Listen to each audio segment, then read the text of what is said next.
পৰা একচুৱেলি আমি হাজেলক অভিমুখে আহিছিলোঁ। মোৰ লগত মোৰ আৰু 4জন বন্ধু আছিল। আমি গৈ থাকোঁতে টোলগেটত 4জনমান ল'ৰাই তাতে আমাক একফালে আগভেটি ধৰে। আমি যিহেতু ওচৰতে ঘৰ, সেইফালে আমাৰ প্ৰায় অহা যোৱা হৈ থাকে। আগভেটি ধৰি মোৰ বন্ধুজনক মানে সৰোজ ডেকাক তেওঁলোকে মানে গালি গালাজ কৰে। তাৰপিছতে তেওঁ কোনোবা এজন জুৱেল খণ্ডকৰ নামটো, তেওঁ যিটো মানে মেইন তদন্ত কৰিছে, আহি 4-5জনীয়া দল এটাই মোৰ বন্ধু সৰোজ ডেকাক মানে মাৰধৰ কৰে। আৰু ঘটনা সন্দৰ্ভত আমি চাংখাৰী পুলিচ ষ্টেচনত আমি ইতিমধ্যে এজাহাৰ দিছোঁ, তেওঁ এৰেষ্ট হৈছে। গতিকে মই প্ৰশাসনক এই আহ্বান জনাম যাতে আগন্তুক দিনত এনেকুৱা মানে যাতে কোনো ধৰণৰ ঘটনা নহয়। কিহৰ কাৰণে মানে তাত তেওঁলোক যিখিনি আপোনালোকৰ টোলগেটৰ কৰ্মচাৰী তেওঁলোকে ড্ৰেছত আছে, ইউনিফৰ্মত আছে, এই ল'ৰাকেইজন কিন্তু ইউনিফৰ্মত নাই। আৰু তেওঁলোকে প্ৰথম তেওঁক নমাই পেলাই নামটো সুধি লৈছে যে আপোনাৰ নামটো কি।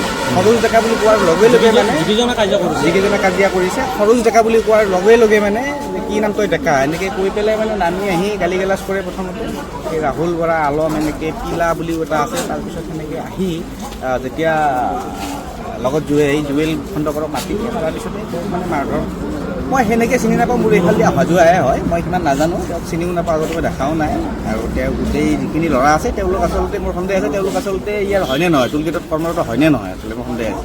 কাৰণ টোলগেটত থাকিলে অকণমান নীতি নিয়ম তেওঁলোকে ইউনিফৰ্ম পৰিধান কৰি থাকিব লাগে, সেনেকুৱা নাই।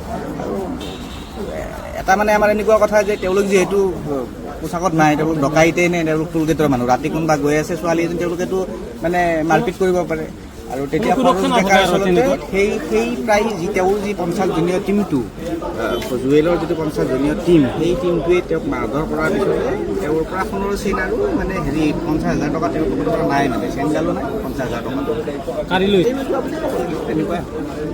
আগন্তুক একবাৰ নহওক, তাত কামান